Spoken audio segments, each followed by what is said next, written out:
With this executive order, we are ending the attacks on your religious liberty, and we are proudly reaffirming America's leadership role as a nation that protects religious freedom.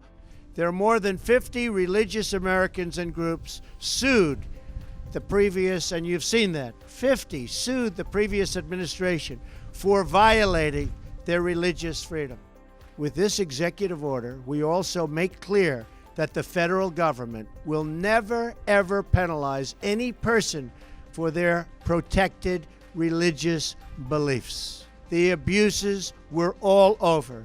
As just one example, people were forbidden from giving or receiving religious items at a military hospital where our brave service members were being treated and when they wanted those religious items.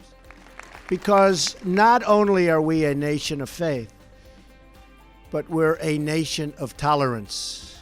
As we look at the violence around the world, and believe me, it's violent. I get to see it perhaps better than anybody. We realize how truly blessed we are to live in a nation that honors the freedom of worship. Today, my administration is leading by example as we take historic steps to protect religious liberty in the United States of America.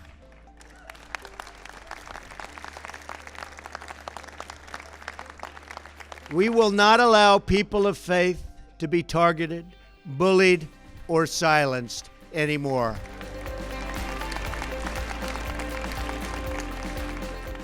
And we will never, ever stand for religious discrimination. Never, ever. Tolerance is the cornerstone of peace. Beautifully said, Mr. President. America was founded on freedom of religion, and tolerance is the cornerstone of peace. Just over 150 years ago, President Lincoln called for a national day of prayer today, after he feared that we were becoming a nation too proud to pray to the God that made us. Today, we recall President Lincoln's words as we sign a proclamation designating today as National Day of Prayer. That's what we want, a National Day of Prayer.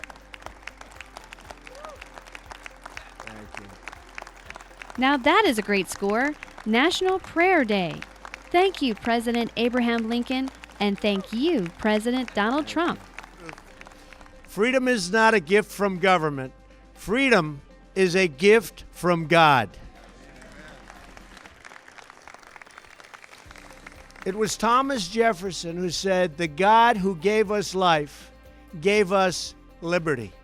Our founding fathers believed that religious liberty was so fundamental that they enshrined it in the very First Amendment of our great and beloved Constitution.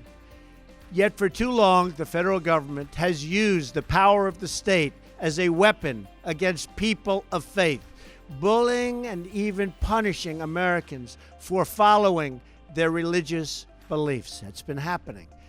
That is why I am signing today an executive order to defend the freedom of religion and speech in America, the freedoms that we've wanted, the freedoms that you fought for so long, and we are doing it in just a little while right over here. Thank you. This is the reason America became great, and we stand behind you, Mr. President. No American should be forced to choose between the dictates of the federal government and the tenets of their faith. As I campaigned across the country, faith leaders explained that they were prevented from speaking their minds because of a 1954 rule known as the Johnson Amendment. I spoke about it a lot.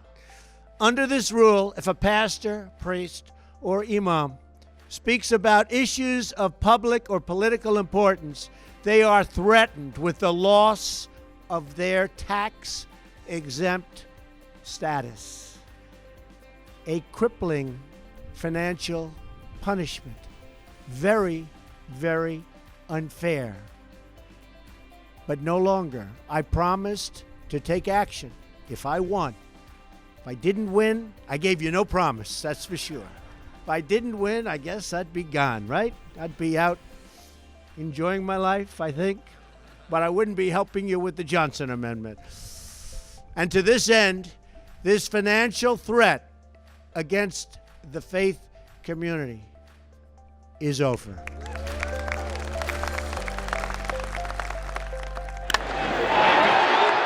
This is indeed a great day for America.